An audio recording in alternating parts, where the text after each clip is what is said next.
Hey, thank you very much for coming over. I know it's a really hot day, and you guys would probably rather be doing something else. So I appreciate you guys taking the time and spending this moment with us. I really think of us as a big softball family. All of us want great things for our daughters, in education, learning to overcome adversity, learning how to lose and how to be a great teammate, and then eventually go on and play college softball. So one of the things, the side effects of that is, all of our weekends are taken away. We're pulled away from church, and we're pulled away from the community affairs, and all of our money is pulled out of our wallet as well. So, but the Bombers really designed the For the Fallen program for a couple things. One, as a jersey awareness program. And so what we do is we wear a fallen soldier's jersey. On the back of our jersey, we wear their name, and we wear that all year long and travel around the country. And one, it represents the families as a way of saying thank you for your tremendous sacrifice for our country. And it also teaches the girls that there's somebody out there fighting for their freedom, and there's a heavy price to be paid for living in our country, and knowing that there's other countries out there that girls don't get to play softball. And so that's what this program's about. So anytime you see a Bomber team out playing, a lot of times on Sundays we'll wear our For the Fallen jerseys, and on the back I would pay close attention to what those names are. And so what I'm going to do today is we got 4 families that we've wore their jerseys all year round, and we're going to present those jerseys back to them. And so I'm going to have the first family up is probably first class Michael Miller's family. Can you come forward?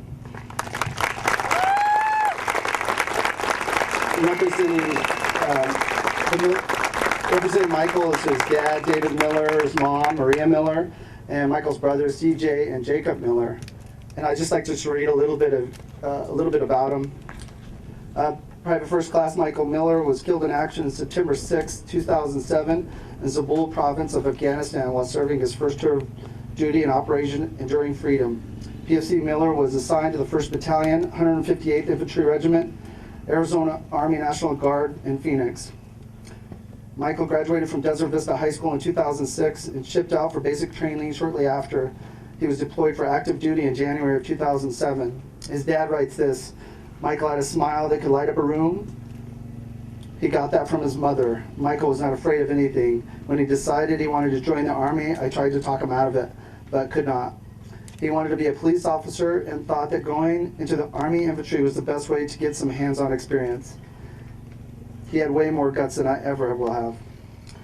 He was very proud to serve his country. The day he died, he took over as driver of a lead vehicle, knowing it was a dangerous mission. Michael was single and without children and felt it was his duty that day, the day the good Lord decided to call him home. Today in his grave at the National Memorial Cemetery, you can read the inspiration, "Heaven was needing a hero," and a hero he was. And so I've got, we're going to present the jerseys. Regan Coleman, go ahead and come on forward. She's a senior at Desert Mountain High School. Sammy Miller, she's a sophomore at Verado High School. Kaylee Olson, a junior at Highland High School. And Jill Navarro, she is a senior at Desert Vista High School and committed to Bradley University. So go ahead and present that jersey to the family.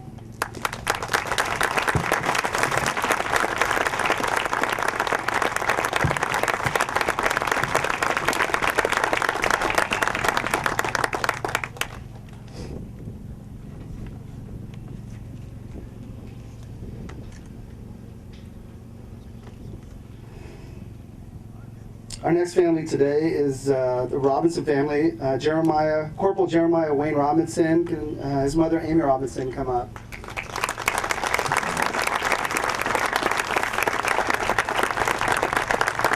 Jeremiah Wayne Robinson was born in Mesa, Arizona, the son of Bert and Amy Robinson, a 2003 graduate of Skyline High School. He enlisted in Arizona Army National Guard on the 24th of October 2003. He attended basic and advanced individual training from February through June of 2004, becoming qualified as a 3-1B military police specialist. He was a member of the 860th Military Police Company in Phoenix, Arizona, and was mobilized in support of Operation Iraqi Freedom on the 21st of November 2004. The unit completed training in Fort Polk, Louisiana, and deployed to Iraq in March of 2005. Corporal Jeremiah Robinson was killed in action on the 6th of October 2005 after his armed Humvee was hit by an IED on routine convoy in the vicinity of Baghdad, Iraq. Corporal Robinson was appointed to the rank of corporal effective 5 October 2005. His awards include a Bronze Star Medal, Purple Heart, Army Good Contact Medal, National Defense Service Medal, Iraqi Campaign Medal, Global War on Terrorism Service Medal, Armed Forces Reserve Medal with M device, Army Service Ribbon, Overseas Service Ribbon, Combat Action Badge, and Rifle M16 Expert Qualification Badge. Presenting the jerseys are Anicela Parra. She's a junior at Cienega High School, and Marissa Moreno. She just graduated Desert Vista High School and on to play softball at Pima College.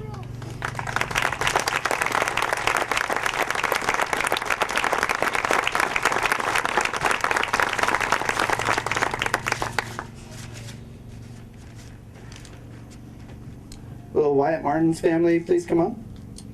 Joining us today are Wyatt's sister Katie Martin and Beth Martin, Wyatt's aunt Susan Fidel, and Wyatt's niece Macy Jane Riggins. Wyatt was born on October 25th, 1992 in Mesa, Arizona. He was greeted by his two older sisters, Katie and Beth. The three of them became very close. Wyatt and Katie shared their mutual love of trucks and going off-road in the desert. Beth was Wyatt's go-to person for fashion and style tips. Every summer, the family traveled by car to their home in Arizona to their grandma and grandpa's house or cottage in Michigan. Since his parents were teachers, they were able to enjoy 8 long weeks off with 13 cousins and lots of aunts and uncles. At 2 years old, Wyatt had already developed a love for fishing.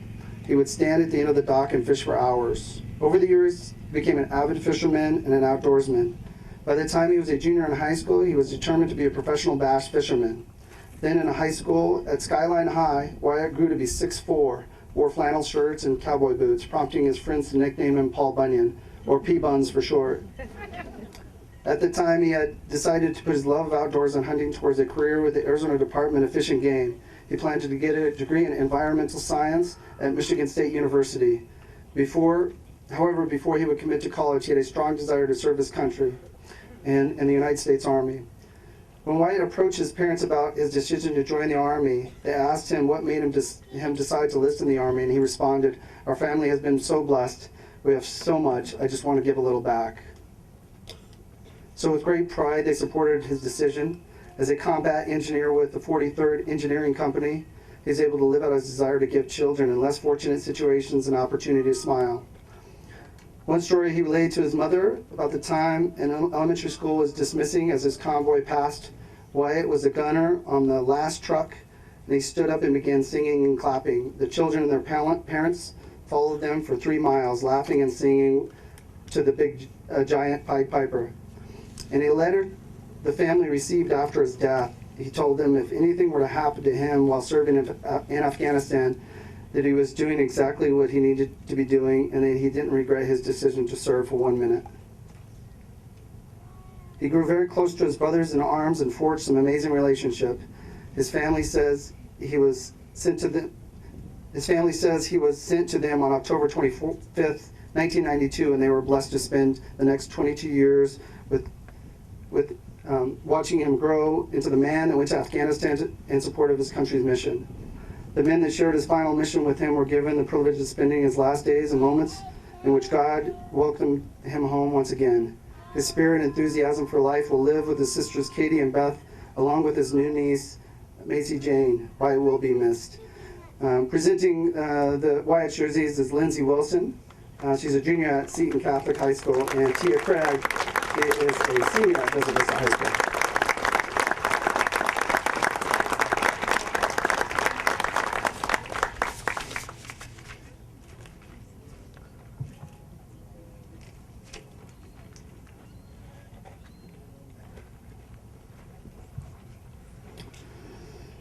Will the family of Robert Nathaniel Martins come forward, representing Nathan today is Maria Martin, his mother, his father, Robert Martins, his wife, Erin Martins, and his daughter, Riley Jo Martins, and his younger brother, Matthew Martins. Hospitalman Robert N. Nathan Martins was killed September 6, 2005, in the western Anbar province of Iraq near the village of Al-Qaim. Nathan was a Navy corpsman medic serving with the 3rd Battalion, 6th Marine Regiment, a U.S. Marine infantry unit. Nathan grew up in the Southeast Valley in Queen Creek, Arizona. He was 2003 graduate of Queen Creek High School, where he played varsity football and baseball, and Nathan was named the Division III All-Star first baseman in 2003. Nathan married Erin in 2004 with her daughter Riley Jo, was born later that year. Riley was 10 months old when her dad was killed, and she's 11 years old now. The players wearing Nathan's jersey, Drew McGinnis, Centennial High School. She is a sophomore there. Ariana Abelos, she is a senior at Arcadia High School, just committed to Portland State University. Lexi Rogers, she just graduated. She's going on to play softball at Belmont Abbey College in North Carolina. And Liberty Justice, she's a junior at Perry High School and committed to Colorado Christian University.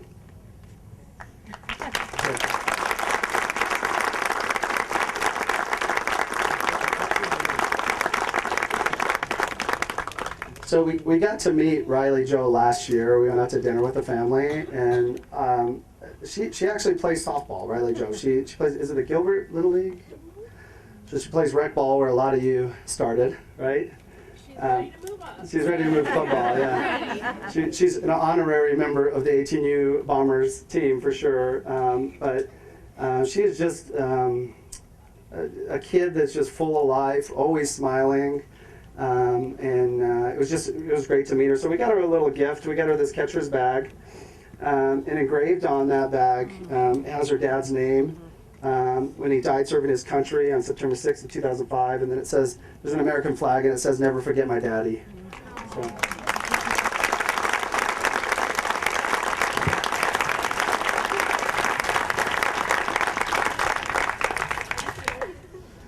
So we're gonna present the colors. The American Legion Post 41 is gonna present the colors, and Sadie, would you come on up? She's gonna sing the national anthem for us. And you're in for a treat.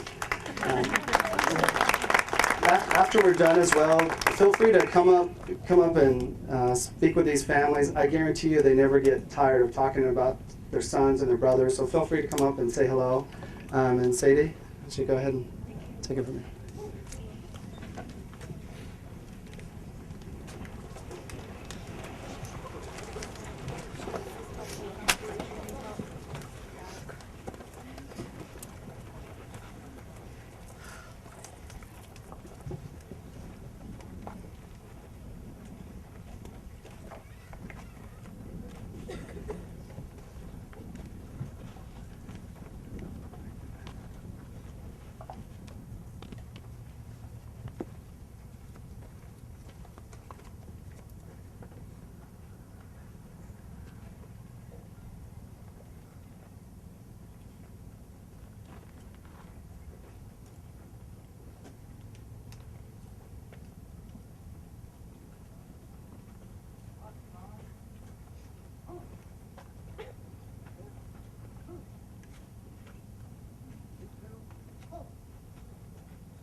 Oh, say, can you see by the dawn's early light what so proudly we hailed at the twilight's last gleaming, whose broad stripes and bright stars through the perilous fight o'er the ramparts we watched were so gallantly streaming,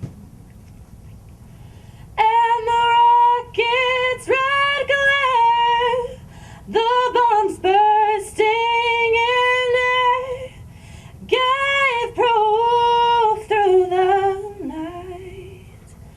that our flag was still there. Oh, say does that star-spangled banner yet wave? Oh, the lands of the free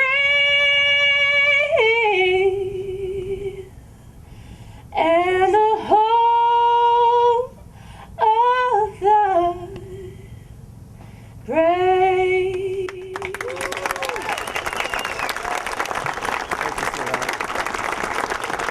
Was that beautiful? Just want to tell you again, thanks for coming. Can we hear it one more time for these families? Thank you guys so much.